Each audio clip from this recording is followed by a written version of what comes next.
जयकारा कालका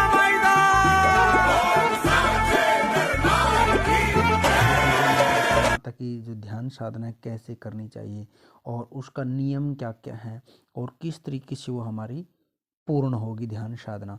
जय श्री राम, जय माता दी, बालाजी महाराज की जय। जो आज मैं एक विषय लेके आया हूँ, ये काफ़ी इम्पोर्टेंट और काफ़ी इंटरेस्टेड विषय है। जो आज गुप्त नवरात्रि आ रहे हैं अभी, और गुप्त नवरात्रों में कुछ मंत्र साधना करते, कोई लोग ये तंत्र की साधना करते हैं, कोई यंत्र की साधना करता है, कोई योग साधना करता है, कोई ध्यान साधना करता है। तो साधना हर तरीके से साधना की जाती है। और लेकिन जो ये गुप्त नवरात्रे हैं, ये साधकों के लिए बहुत सुनहरी अवसर होता है, बहुत सुनहरी अवसर होता है। जो साधना करने वाले हैं या फिर किसी ने विशेष मनोकामना को लेकर कोई साधना करनी है, या कोई मंत्र जप करना है, या अपनी विशेष मनोकामना को लेकर आगे बढ़ना है, कोई भी समस्या आई हुई है, रुकावट हो रही है, तो वो लोग भी इन मंत्रों की ध्यान साधना में आज जो जानकारी दे रहा हूँ आप लोगों को, वो ध्यान साधना की जानकारी दे रहा हूँ। क्योंकि ध्यान साधना से हम जो हमारे ऋषि लोग हैं, ऋषि मुनि लोग होते थे हमारे, जो हैं आज भी साधु सन्यासी, जिनके पास स्थिर शक्तियाँ होती हैं, और तो वो ध्यान साधना के माध्यम से वो स्थिर शक्ति हमारे को बड़ी पावरफुल शक्तियाँ मिलती हैं योग साधना के ध्यान साधना के माध्यम से। और ध्यान साधना की किसी भी मंत्र की से आप ध्यान साधना शक्ति कर सकते हो, लेकिन उस पूरी जानकारी की आवश्यकता है। यदि ध्यान साधना की आपने पूरी जानकारी लेनी है, कुछ बच्चे मेरे पास सवाल आते हैं कि हम माला जप नहीं कर सकते, और तो और दूसरी तरह से जप कर सकते हैं क्या, हमारा मन भटकता है बहुत। तो ऐसे ऐसे बहुत सारे तरीके होते हैं, लेकिन इसमें मैं ध्यान साधना के बारे में जानकारी दे रहा हूँ आप लोगों को कि ध्यान साधना हमने कैसे करनी चाहिए, किस मंत्र की करनी चाहिए। तो इसके अंदर जो मैं आज ध्यान साधना का आप लोगों को मैं जानकारी दे रहा हूँ, वो माँ दुर्गा के मंत्र की ध्यान साधना की जानकारी दे रहा हूँ। जो दुर्गा मंत्र के माता की जो ध्यान साधना कैसे करनी चाहिए और उसका नियम क्या क्या है और किस तरीके से वो हमारी पूर्ण होगी ध्यान साधना। सबसे पहले तो इसके अंदर जिन्होंने चैनल को सब्सक्राइब नहीं किया, आप हमारे चैनल को सब्सक्राइब करें। बालाजी दरबार लगता है, दरबार से फिर आपने ऑनलाइन पूछा लेनी हो, या यंत्र मंत्र तंत्र पूजा पाठ ज्योतिष संबंधी जानकारी आपको मिलती रहती है। अब शुरू करते हैं ध्यान साधना की। सबसे पहले सवाल आता है, यदि आप गुरु सानिध्य में हैं, गुरु की शरणागत हैं, आपके पास गुरु है, तो गुरु सानिध्य में भी हमने सभी साधनाओं का जप करना चाहिए कि गुरु मंत्र के अधीन ही हमने सभी मंत्रों का जप करना चाहिए। और उस साधना के लिए हमने सबसे पहले गुरु जी के जो हमारे निर्देश होते हैं, गुरु जी के शरणागत ही चल कर की सारी साधना करनी चाहिए, तभी हमारी वो पूर्ण हो पाती हैं। यदि हमारे पास गुरु नहीं है तो भी आप साधना कर सकते हैं, बिना किसी चिंता के, बिना किसी भय के आप साधना कर सकते हैं और सिद्धि भी पा सकते हैं। कुछ लोग आप लोगों को गुमराह करते हैं बीच में, जैसे काफ़ी लोग मैंने देखा यूट्यूब के ऊपर भी, बिना गुरु की शक्ति नहीं खुलती। ऐसा कुछ नहीं होता, कुछ भी नहीं होता, बिना गुरु की शक्ति नहीं खुलती है। ठीक है, वहाँ समस्या आती है शक्ति को खोलने में, जहाँ पर शक्ति और संकट चलते हैं वहाँ थोड़ी दिक्कत आ जाती है। वहाँ भी जानकारी लेकर के वो चीज़ें आप कर सकते हैं, वो भी उसका भी निवारण हो जाता है। इसमें ध्यान साधना में हमने क्या क्या नियम रखने हैं। सबसे पहले तो हमारा ध्यान साधना के अंदर है जो गुप्त नवरात्रे होते हैं, गुप्त नवरात्रों के अंदर हमने जितनी साधनाएं हम करते हैं ना, सभी साधनाओं को गुप्त रखना चाहिए, इनको उजागर नहीं करते। और गुप्त नवरात्रों की जितनी साधनाएं हमारे को उतना ही गुप्त फल मिलता है। और दूसरा, गुप्त साधनाओं के अंदर में हमने किसी को हमारे अनुभव शेयर नहीं करने चाहिए। क्या है, जब शक्ति हम साधना के अंदर जाते हैं तो कुछ शक्तियाँ होती हैं हमारे को, जो शक्तियाँ होती हैं वो कोई स्वप्न के माध्यम से हमारे को कुछ दिखाती हैं, या प्रत्यक्ष रूप के माध्यम से दिखाती हैं, या फिर हमारे को पहले ही अनुभव करवा देती हैं सूक्ष्म रूप से, भाई कल ये चीज़ होने वाली है। तो बहुत सारे अनुभव शक्तियाँ साधना के माध्यम से देती हैं। वो अनुभव आप किसको बता सकते हो, अपने परिवार में मम्मी पापा को, परिवार के अंदर एक दो आदमी जो विशेष होते हैं उनको बता सकते हो, और बाहर के आदमियों को ये चीज़ अनुभव नहीं बतानी चाहिए। या फिर जिससे आप जानकारी ले रहे हो उसको बता सकते हो, या फिर जो आपका गुरु है उसको ये अनुभव बता सकते हो, अन्यथा अनुभव नहीं बताने चाहिए शक्तियों के किसी को भी। शक्ति परीक्षा लेती है अनुभव में भी।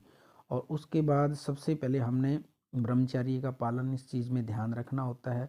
और कुछ बच्चे कह देते हैं जी हमारा ब्रह्मचर्य खंडित हो जाता है, कुछ चीज़ें ऐसी ऐसी बात, बहुत सारे बातें मेरे सामने आती है, लाइव में भी मैं देखता हूँ तब भी।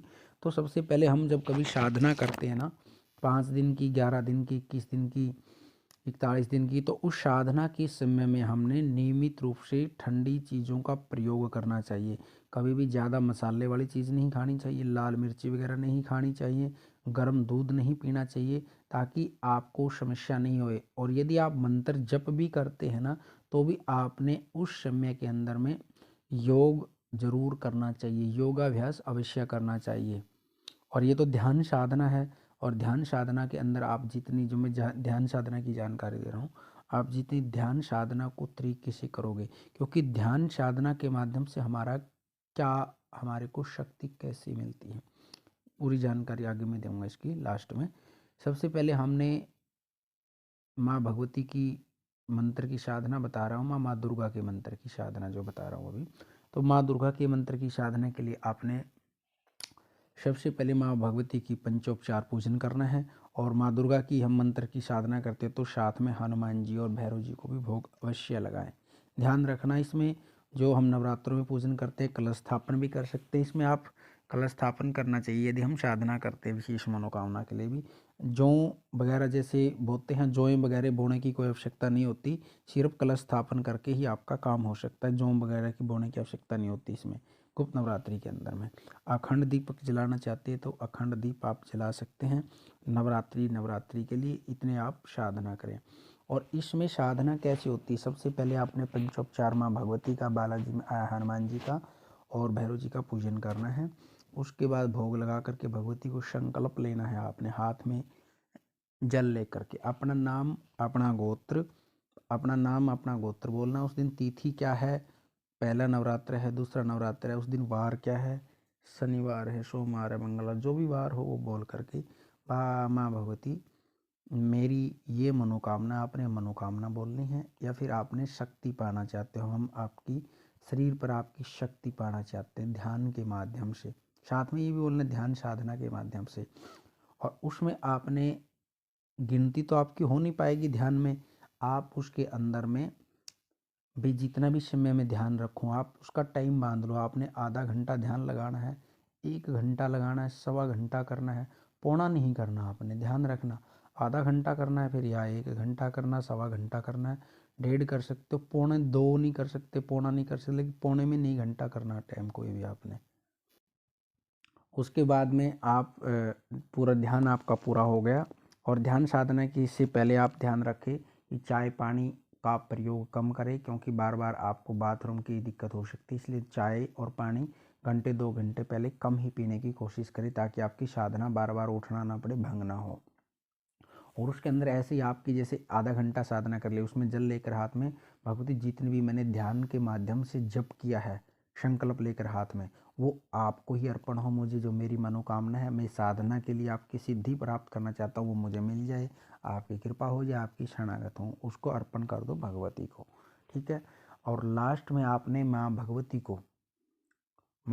को नारियल, चुनरी, श्रृंगार माँ भगवती का पूरा चढ़ाना है, हवन करना है। या तो हवन से पहले भी आप चढ़ा के आ सकते हो, या हवन करने के बाद भी।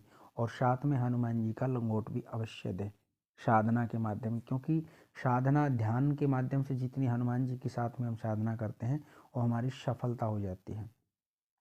और भैरवनाथ को ही भोग दे। लास्ट में आपने हवन करके कंजकों को भोग अवश्य खिलाना है। 3 कंजकों को दो, 5 को दो, 7 को दो, 9 को दो। वो आपकी श्रद्धा और दक्षिणा भी आपने कंजकों को देनी है, और कंजकों से आशीर्वाद लेना है ध्यान साधना से। और ध्यान ऐसे करना हमने, जब हम पूरा ध्यान करते हैं, आत्मा और परमात्मा के बीच का नियम रहना चाहिए। जैसे हमारे सामने सिर्फ माँ भगवती की ही छवि है, जो भी रूप आप देख रहे हो उसी रूप का ध्यान करना आपने। इस साधना माँ दुर्गा के इस मंत्र से आप अपनी कुल देवी की साधना भी कर सकते हो। ठीक है, कुल देवी के रूप में ध्यान करके उसकी साधना भी कर सकते हो आप। तो इससे आपको शक्ति शरीर में जल्दी एक्टिव होगी ध्यान साधना से। सबसे जो गहरा नियम है इसका, ध्यान साधना का, ध्यान से हमारे शरीर की आत्मा और परमात्मा का जो मेल होता है, उससे हमारे शरीर की शक्ति जो एक्टिव होती है, जैसे हम भगवान सूर्य की साधना करते, अग्नि साधना करते, वायु की साधना करते, जल की साधना करते, तो ऐसे ही माँ भगवती की ध्यान साधना करोगे तो शक्ति आपको साक्षात मिलेगी। और मंत्र कौन सा करना आपने? ओम दुम दुर्गाय नमः, ओम दुम दुर्गाय नमः, ओम दुम दुर्गाय नमः। अंदर ही अंदर ध्यान में करना मंत्र, अंदर ही अंदर, ठीक है। इसके लिए आप कोई, जैसे हम डेक चला लेते हैं लगातार, ये मंत्र बार बार रिपीट हो रहा हो, ऐसा कोई मंत्र हो तो वो चला के भी आप ध्यान साधना कर सकते हैं साथ में। जैसे हल्की आवाज़ में मंत्र भी साथ में रहता रहो और आपके अंदर से भी ये चीज़ मंत्र अंदर अंदर चलता रहे, उससे आपकी ध्यान साधना मजबूत होगी और उससे शक्ति जल्दी मिलेगी आपको।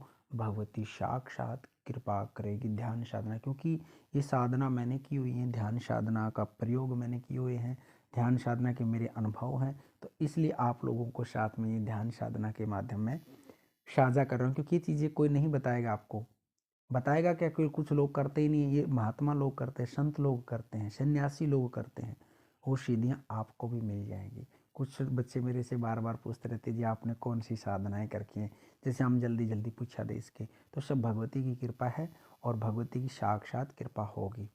तो इसलिए ध्यान साधनाएं आप लोगों ने करनी चाहिए। यदि वीडियो जानकारी आपको अच्छी लगे तो वीडियो को लाइक करना, शेयर करना और कमेंट में जय माता दी जरूर लिखना। माँ भगवती आपकी हर मनोकामना पूरी करेगी।